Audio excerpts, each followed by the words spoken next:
সপ্তাহ দুয়েক আগেও তিনি ছিলেন Duke of York, Earl of Inverness এবং বহু রাজকীয় খেতাবের অধিকারী প্রিন্স অ্যান্ড্রু। এখন থেকে তিনি শুধুই অ্যান্ড্রু মাউন্টব্যাটেন উইন্ডসর।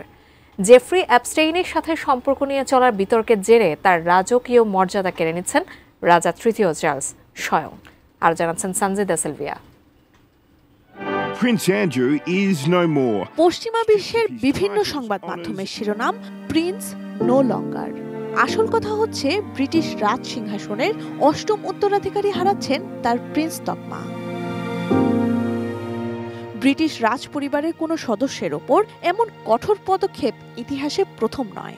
প্রায় এক শতক আগে 1917 সালে প্রথম বিশ্বযুদ্ধের সময় জার্মানির পক্ষ নেয় প্রিন্স চার্লস এডওয়ার্ডকেও তার ডিউক অফ আলবানি খেতাব হারাতে হয়েছিল। নজিরবিহীন সেই ঘটনা আবারও ঘটতে চলেছে।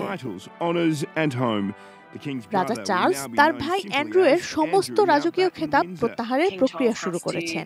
বাকিংহাম প্যালেস জানায় এই পদক্ষেপের কারণে রাজ পরিবারের সদস্য হিসেবে অ্যান্ড্রুর প্রাপ্য ভাতা এবং উইন্ডসরে বরাদ্দ রাজকীয় বাসভবন রয়্যাল লজে বসবাসের অধিকারও বাতিল করা হয়েছে। অ্যান্ড্রুকে রাজার ব্যক্তিগত মালিকাধীন স্যান্ডরিংহাম এস্টেটের একটি বাড়িতে থাকতে দেয়া হবে, যার খরচ ব্যক্তিগতভাবে রাজা চার্লস বহন করবেন।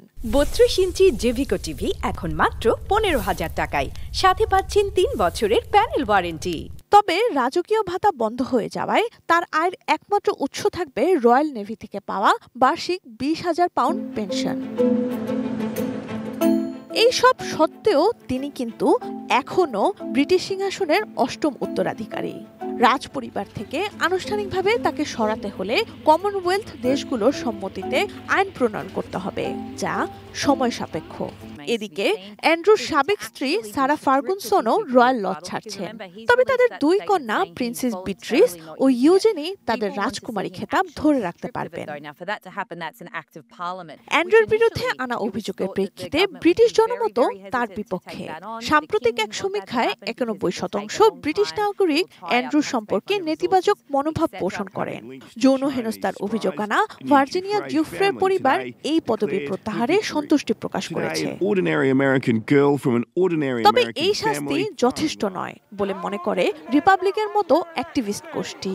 বহু বছরের এই কেলেঙ্কারির পর রাজ পরিবার অ্যান্ড্রুকে বহিষ্কার করলেও ব্রিটিশ জনগণ কি শুধু এই পদক্ষেপে সন্তুষ্ট হবেন? প্রশ্নটা থেকেই যাচ্ছে। Sanjida Sylvia, desk report, ATN news.